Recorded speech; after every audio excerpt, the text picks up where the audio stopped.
today. Thanks for joining us. And just to give a little bit of announcements, we will conclude our series of info sessions next week with an info session on Monday about something that is near and dear to me, that is immersive civic learning, but the Edward Kennedy Institute's programs, including their Senate immersion module and also their Vote Today exercises and resources that they have. So they're going to be broadcasting live from the Kennedy Center. They're the mock Senate chambers that looks just like the Senate chambers that they have in Boston, Massachusetts. So they're going to be joining us live from that, so everyone will get to see that. If you want to be a part of that one, just send me an email. I'll send you the login information. It's going to be at Monday, 11 o'clock Eastern Standard Time. Also, I sent out something about yesterday about a webinar that we're doing with Service Year. And Service Year used to just be in a lot of forest schools, but they're really looking at community colleges and seeing what are the challenges or what are the opportunities for having a year of service in community colleges.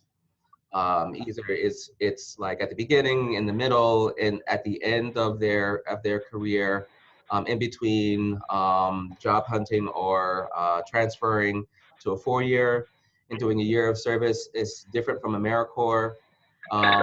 And so that's going to be on Tuesday. And then in January, we're going to resume another series of info sessions, again with the Ronald Reagan Foundation and Institute, and some other partner events and opportunities that we're going to be having. So look out for an email about that. It won't be the first week in January, trust and believe, but because I need a little break. But in fact, I'm going to be in California doing a faculty development for Mora Park, which is one of our newest members, about civic engagement integrating into the curriculum. So that being said, this project is going to be one of the signature projects of the Democracy Commitment. This project is what's going to stand us up. I mean, really going to bring us up, have us stand apart from a lot of the other organizations that are out there. Mostly because a lot of the other organizations that do have community colleges a part of them are tailored more toward, and this is not any kind of criticism because I myself am a community engagement service learning guy. I really, really am. That's how I integrated civic responsibility into all of my classes. But the one thing that we have a reputation of, and I actually want it to be a real reputation, is for our democratic engagement or electoral or political engagement. And that's something that is different from a lot of the other organizations that cater or that support civic engagement work in community colleges, and that some of them are starting to lean towards that, but are not going there. I want the Democracy Commitment to actually go there and produce toolkits, best practices. I know we have some best practice sheets on our website and whatnot, but I actually want them to be usable and things of that nature. So we just had an election. And the one thing that a lot of people don't really focus on are local elections, because at a 4-year school, it's kind of problematic when people are coming from across the state or from different states that a lot of our community colleges don't have, because our students are from within the community that they're serving, and their local elections definitely deeply impact not just their institution, but them themselves, because they are part of the community. So what are ways that, contrary to whatever is out there that says that gets students active in their own, and in the election process, what are the ways that community colleges can really tap into the civic power of their students to energize and not just engage, educate, and get out the vote for their campuses, but for their communities? and have them lead the way for that. I've seen so many students and the power of our students and engaging their campuses to vote. But what if they were engaging their campuses and then taking that step further and engaging their neighborhoods, their communities, and things of that nature, along with their campus communities.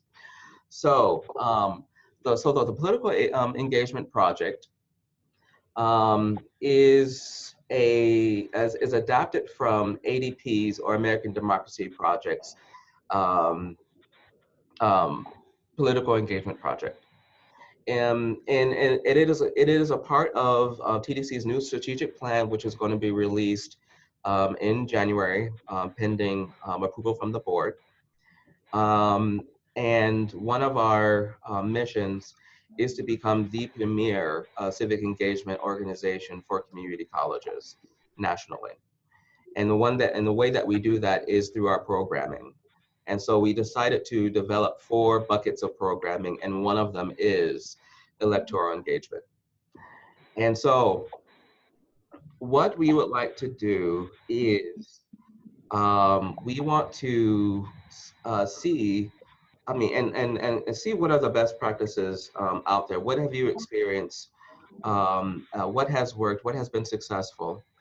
And create a digital toolkit that will have resources specifically for community colleges. We're talking about, and also that can be specific to different regions. So, because some of the voting laws, you have the federal ones, but we're really concentrating on what's going on in the local ones. And sometimes that is bound by different laws, different policies, and things of that nature. So if you wanted to do, voter registration on your campus, where do you go to get the resources to train students, to train faculty, to train administrations on voter registration? Because you just can't say, okay, here's some voter registration cards, go. That's not really effective. It's not impactful. And, that can be disastrous sometimes, especially if you do not know the best practices of voter registration and all the laws and all of the rules and things of that nature. So we want to develop a toolkit of training voter registrators, and we want to leverage our partnership with Campus Vote Project to do so. So we're going to have, so next, and that's just one example of the things that we want to do. Again, they already have some of that, but it's geared towards 4-year schools and not geared towards community colleges. So we want to leverage their expertise, but adapt it for community colleges. So we're going to be having a series of webinars next year between the end of January to May, that will have how to create a polling place on your campus, how to do workshops and train people to register students, community members, neighbors to vote. How to with the challenges of community colleges, how to engage them in elections. In other words, a lot of community colleges have issues when they do debate watches.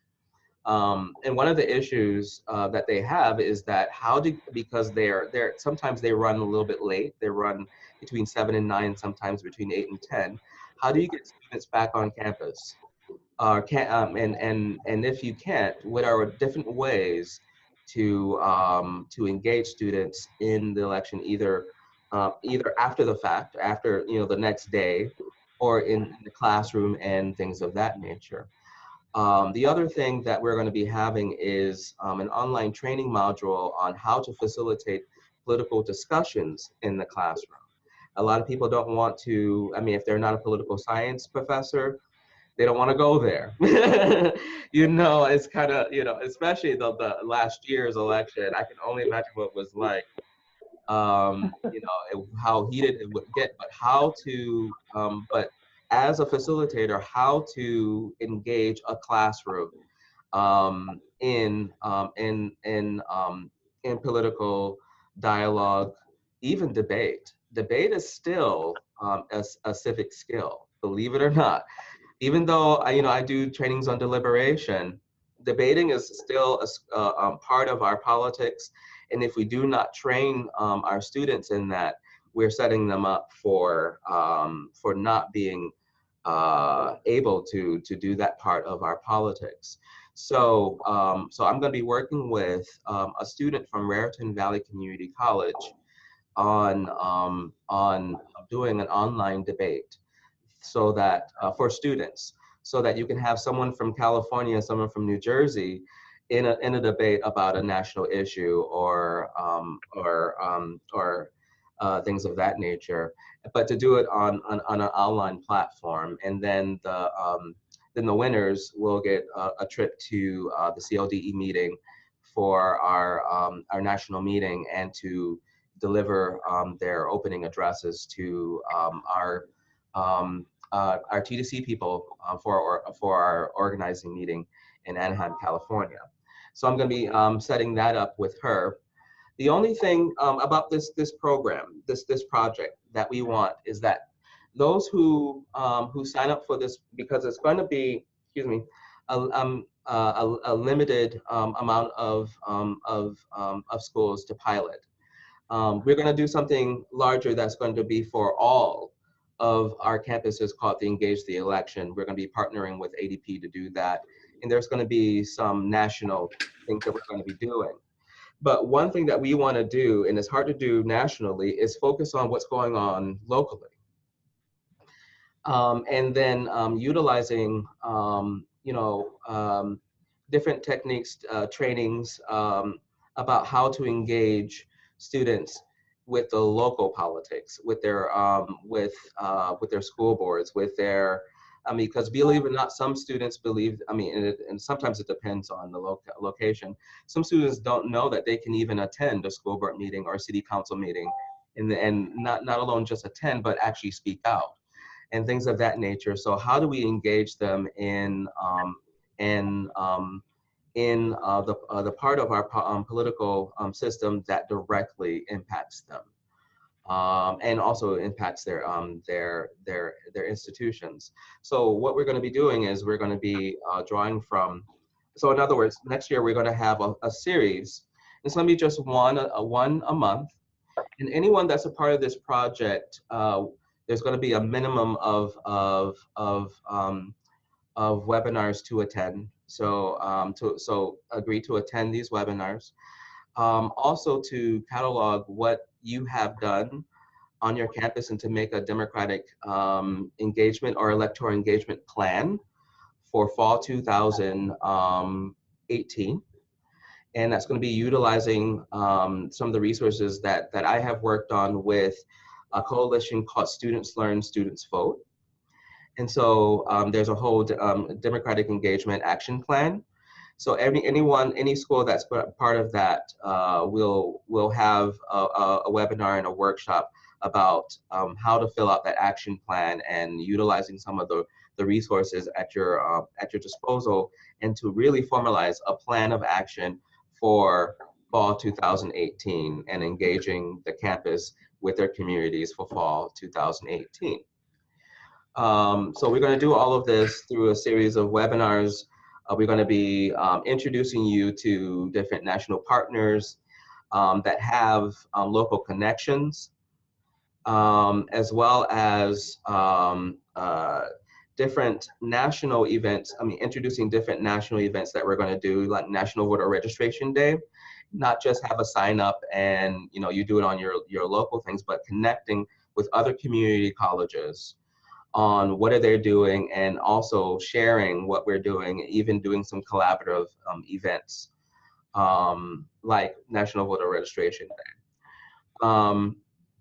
The other thing that we're going to request is, after you do that that action plan, what we want to do is, I wanted to do it before you know, fall 2018, but it may have to be after.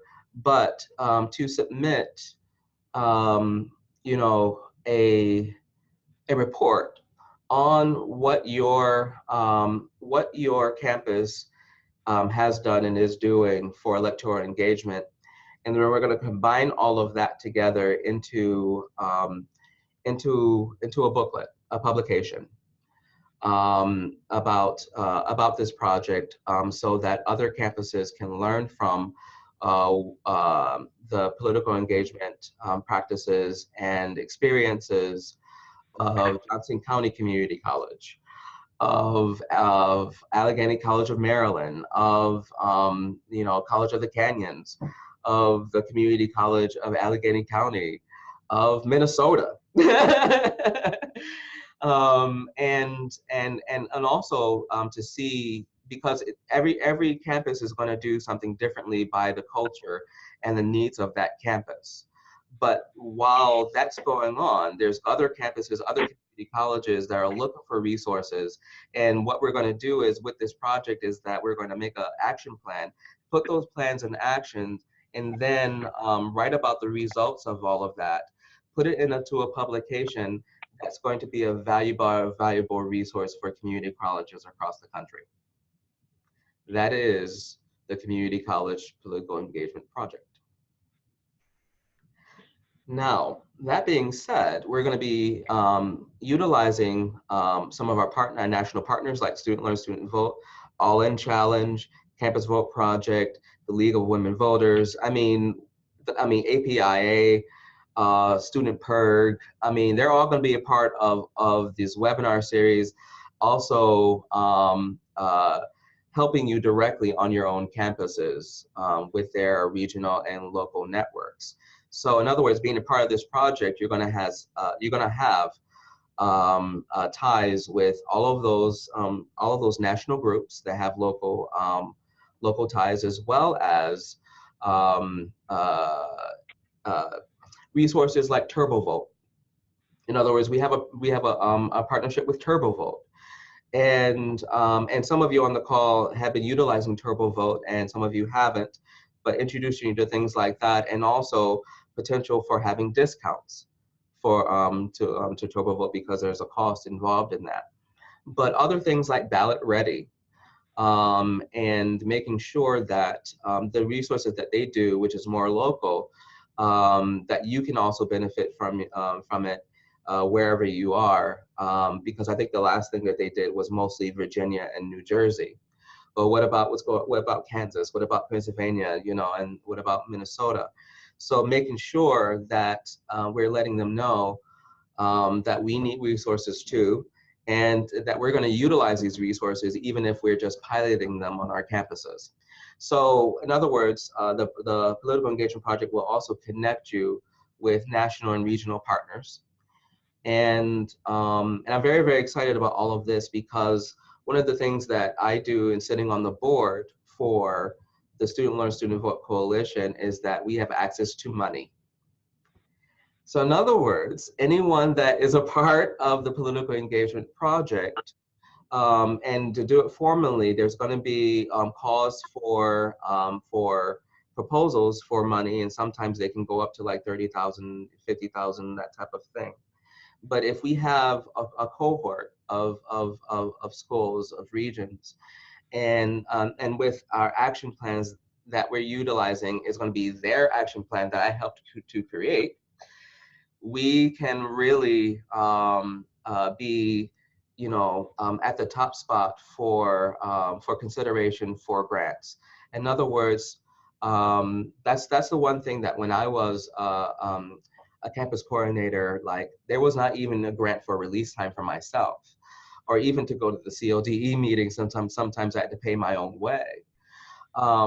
And so what's the use of all of that, or use of being a member of TDC when we're not connecting you to resources, and that is including money and having a budget to do the work that we need to do, so that it's not solely just grassroots, but so that if you're hosting a debate watch party, or even having speakers come in that you have access to funding to fund that, to get the venues. There is a project that I want to do that hopefully some of you would join in, called Walk to Vote.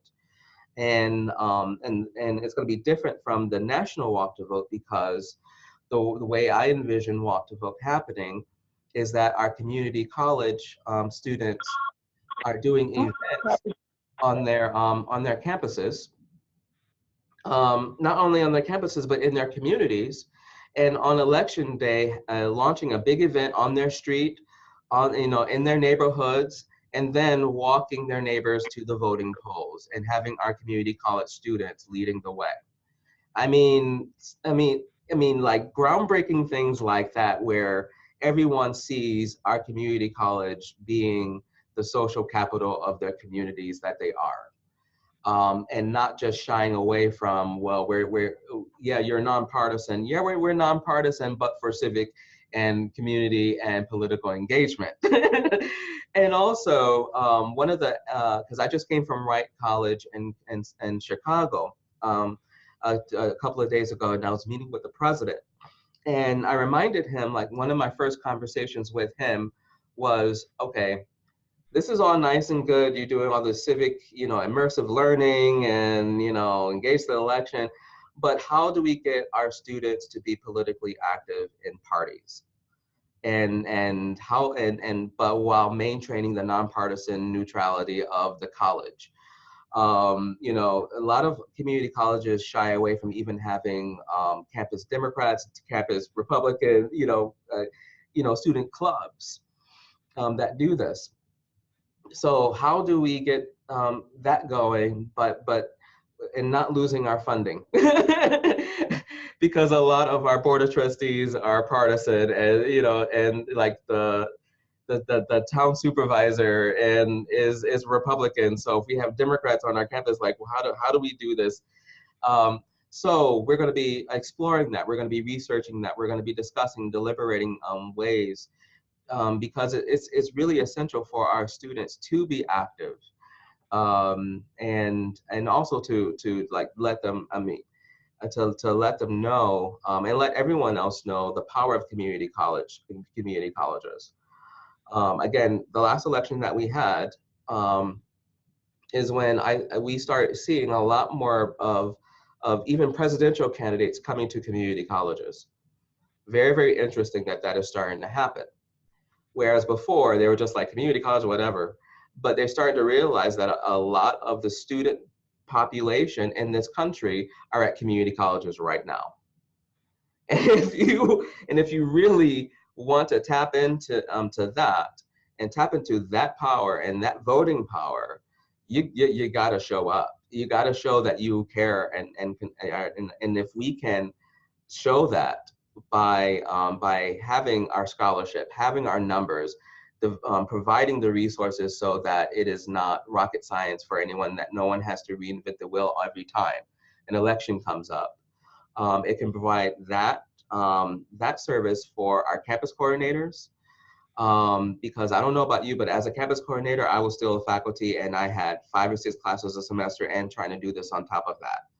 I did not need to reinvent the wheel. If I had resources available for me that said all you had to do is just plug in your institution and what you need, and here it is right there, and actually have consultants, have a whole network of people that says, this worked on my campus, let me help you on your campus, and have that network of support, then TDC will have fulfilled one of its goals. And that is to provide that network of support, of civic engagement and democratic engagement and democracy among our community colleges. And I think that's what's lacking right now nationally, and that's what TDC is here to provide. So that being said, and then I'm going to end and open up for questions. The first thing that I'm going to do, and once we get done with all of our series, is do a call for, okay, now that we have all this information and we have all this, who wants to commit to these programs that we're creating? And then once we do that, then set up how we're going to be doing this over the next year or so. What are the asks? What are the deliverables? And really planning this out. I'm not the type of person that likes to do a whole bunch of meetings for nothing. I'm sorry, but I mean, a whole bunch of meetings. For one thing, the majority of work are not done in meetings. That's just my experience. So what are the action steps? What do we need to do? And for this project, it's going to be attendance to the webinars, and also to disseminate them on your campuses, maybe even doing webinar watch parties with student leaders, with other faculty people who may be interested in the topic that's being presented. I'm going to be the one that's going to be recruiting people here in Washington, maybe some congressmen, some, I'm going to go to the Hill. I really am. The other day I was knocking on Nancy Pelosi's door, but she wasn't in, so I'll get her the next time I'm there. I'm not joking. So at the same time, and getting them to on the call about community colleges, and getting them to really think and remind them that we're here. So, and also to get some of our national partners and parade them in front of you. Especially some of our campus partners like Student Perks, who have a hard time of breaking in or getting into the community colleges, because people don't really understand what they are about. And so if I can introduce them to you all, then that's great. So in other words, some of the action things to be part of this project is to attend attend the webinar series that will be probably just once a month next semester. You don't have to attend all of them, but to attendance of them. Completion of a Democratic Engagement Action Plan, and consultation with me or some of our regional people. We have a whole committee that's spearheading this project. So if it's not me to be in consultation, one-on-one consultation about your action plan and different ways to do that, then some representative from the committee, and then to enact that action plan and be a part of some of our national events like National Voter Registration Day, and Walk to Vote, the Walk to Vote Challenge, and things like that. To sign up for Insolve if you haven't done so already. And that's all part of the action plan, is signing up for Insolve, which is the national,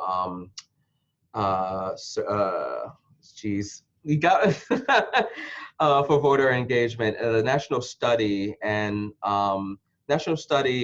for the learning and of voter engagement. It's through Tufts Institute for Democracy in Higher Ed.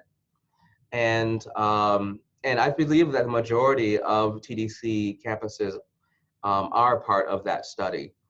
But then having a webinar with Nancy Thomas about how to utilize that on your campus, how to leverage that data to gain more support and to see where the holes are, and to make that part of your action plan to improve voting rates, to improve voter engagement on your campuses and stuff like that, and also to use that data to get administrators to see that where the needs are and also where the successes are as well. I'm not saying that we've been failing all this time. A lot of you have been really succeeding, but to also to promote the successes and the impact of the work that we are doing and will do. And how to promote that. And then after the election cycle, to do a brief write-up that will be published in a publication that will highlight and feature your campuses and the electoral engagement work on your campuses, along with the toolkits that TDC will be providing, and best practices for community colleges that will be published and will be available to community colleges across the country. So that's the project. And Hello, Bert. yeah, with all of that, by the way, we'll be applying for grants so that will support the work that you're going to be doing. Yes, is that Aaron? Yes. Yes. One of your points was, how do we remain nonpartisan? And that is something we struggled with, because we want to invite politicians and other community leaders to campus and have them engage with our students. But it brought up the issue of, well, what if only this party shows up? Or what if only these people can meet at this time? And it was an issue we kind of struggled with, and we finally met with our Executive Director of Government and External Affairs, which is our government relations person at the college. And we've kind of, everything we're going to do with inviting politicians, we're going to pass through her. So we're going to kind of cover ourselves by going through her. Exactly. And so, and that is an example of something that other colleges can learn from your experience, because I mean, again, every campus is different. Let me just give you an example of what happened to us at Monroe Community College. Well, we ended up, the last election cycle, we ended up, it was like in May, and it was April and May, we got Bernie Sanders, we got Hillary Clinton, as well as Ted Cruz to come to our campus, right on our campus. And it wasn't us, it was the political student club that sent emails, that sent letters of invitations to them all. But since we only got Ted Cruz from the conservative, Republican side, and then we got Bernie Sanders and Hillary Clinton. The current the 45th did not want to share the same stage as Bernie Sanders and Hillary Clinton, so he came to Rochester. He came to the city, but went someplace else that was nearby. So he had actually come to our campus. But when the news went out that Hillary Clinton and Bernie Sanders were coming, this is before Ted Cruz was confirmed, the president of the college right away sent, an email out to everybody saying, "Oh, we're so glad that they're coming. And by the way, we sent invitations to everybody." And these people who are because she was so concerned about that, that people would say, "Oh, well, you guys are leaning, you guys are trying to, get, turn your school, turn the students into the Democrat and trying to lean the vote, sway the vote that way. You call yourself nonpartisan," that type of thing. But at the same time, different people had to be involved. So public relations had to be involved. The college's public relations had to be involved. The government relations person had to be involved and had to be on the site, making sure that no one said anything or did anything, that type of thing. Making sure that, that when Ted Cruz came, that everyone knew that in addition to Hillary Clinton, that we had Ted Cruz too, and different things like that. So, so there are different strategies that we use to prevent. Another thing. Yeah, go ahead. Another thing we ran into was there was an outside group that wants to put a question on the 2018 ballot, the local ballot, the local county election. And we ran into a problem in that, we'd be seen as nonpartisan. But what came out of the whole discussion with our president and the outside group is that if our student groups do it on their own, it's okay. As long as, the college is not behind it, but if the student groups want to support the ballot initiative, then it's fine. But if the college is supporting it, then it can be seen as partisan. Right, and again, that's according to the policies of the different institutions, because some institutions say that if it happens on campus, even if a student group, it's still and that student group is a part of us and is an official part of us, then we're still liable or something like that, that type of thing. So, but what we need to have are these conversations so that so people do can have some kind of support and some ideas of how to circumvent that whole neutrality issue, because it is an issue. I mean, when I do the workshop on facilitating political discussions, I do a whole section on the neutrality challenge. If you're a biology professor and you know for a fact through your research, I mean, you did a doctoral dissertation on it, that climate change is real, and then a student comes in and saying, no, it's not. What are you going to do? How are you going to have this discussion? How do you take it away from politics? And so there's different ways to do it. But but none of us were trained. A lot of us weren't really trained to deal with political issues in the classroom, and they're coming up because students are needing a safe space, and also a space where there is an expert there or someone that they trust, but also because some of the issues, some of the national issues that we have become so divisive and polarizing that if they're not handled the right way, they can be very, very, even more so divisive, and to the point where some faculty are starting to retreat from these types of issues and saying, we're not going to even go there. Turn to page 32, but then where our students are, where are they having, where are the safe spaces where they can have these discussions, even arguments? I'm an historian, that's all we do is argue. So, I mean, you're a historian too, Erin. So it's just like, that's a part of our writing style. We have persuasive writing, we have arguments, we have counter arguments, and we cannot, neglect that from the civic skills that our students are developing by saying, oh, let's always find a common ground, or let's always find a consensus. Sometimes you're not going to be able to find that consensus, and sometimes you might not be able to find the one common ground. But at the same time, but if we do not approach it in a way that is most impactful and effective, and if we just retreat from it, we're not doing our service to democracy. And I mean, that's just my soapbox, I'm sorry. But at the same time, these are the issues, and like you just said, Erin, these are the issues that we want to take up and really head on in this publication that we're doing about how do we engage our community college students and our communities in the electoral process. How do we do it as facilitators, as student leaders?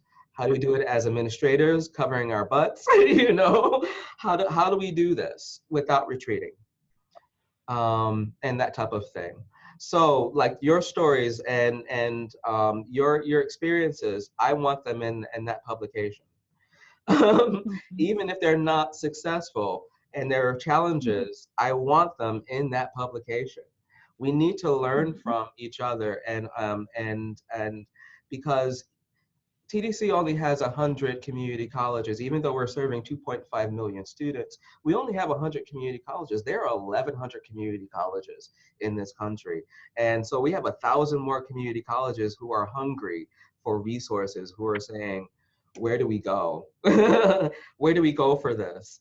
And so that's why I'm so glad that we have partners like Lead Minnesota, who are engaging like mostly all of the community colleges in Minnesota, and be able to be that intercessory that we can feed into Lead MN, saying, here are some resources that we have developed, go and utilize them, and so forth and so on. So any other questions? Thanks for that. Thanks for that point, Erin. I always appreciate your insight.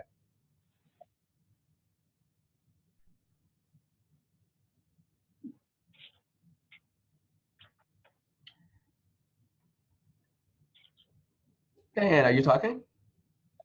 Hey, I love it. I think we should go with it. Let's do it. I'm all behind you, so I don't know what to say. other than that, I know we're a little teeny weeny college in the mountains, and I know we're so much different than everybody else. So we can give a different perspective. That's for sure. Yeah. The number one of the college, where you see community colleges really getting a national attention and recognition are the big systems. So like Lone Star Mhm. College always gets a lot of attention for their voter engagement, but really Miami-Dade, they're the ones that get a lot of attention for their voter engagement. But what works for Miami-Dade is not going to work at Allegheny College of Maryland. It's just not going to No, work. it really won't. Yeah. Right, and it's not going to work, for Kansas either. Come on. Even the weather's different. So, and also what works for Miami-Dade is not going to work. Miami-Dade is not going to work for Georgia. Even though they're right next to each other, Georgia is a completely different culture than Florida. And we're not going to even talk about California. So it's just like, Yep. So Yep. if we can, if people on this call, and if people want to be a part of this project, and they are sharing what goes on, then people can really learn the diversity of community colleges regionally, and what works in different areas, what worked on a rural campus, urban campus, suburban campus, campuses colleges that have rural and urban in the same in the same system, and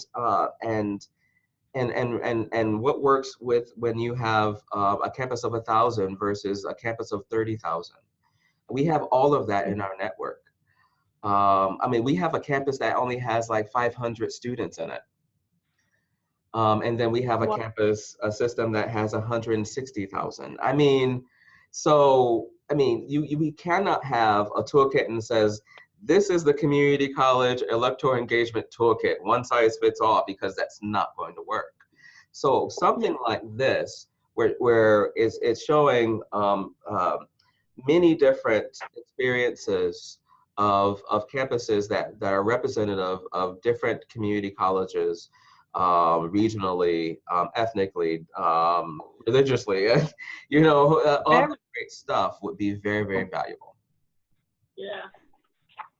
Agreed. Okay. All right. With that being said, I'll do the last minute questions, and then we can be off this call early today. But I'm going to be sending out everyone on this call, including some people that were not able to be on this call for one reason or another. There's a whole bunch of people that signed up for it. But we know how it is about this time of the semester. An invitation to be a part of this again. It's going to be a very, very small cohort, maybe 10 colleges, maybe. I don't want to go more than that. Because I really want this to be intimate. I really want us to be a cohort and then really be able to get together and get some solid, decent, and concrete work done. But of course, we're going to be opening up things like National Voter Registration Day to the whole network, the whole TDC network.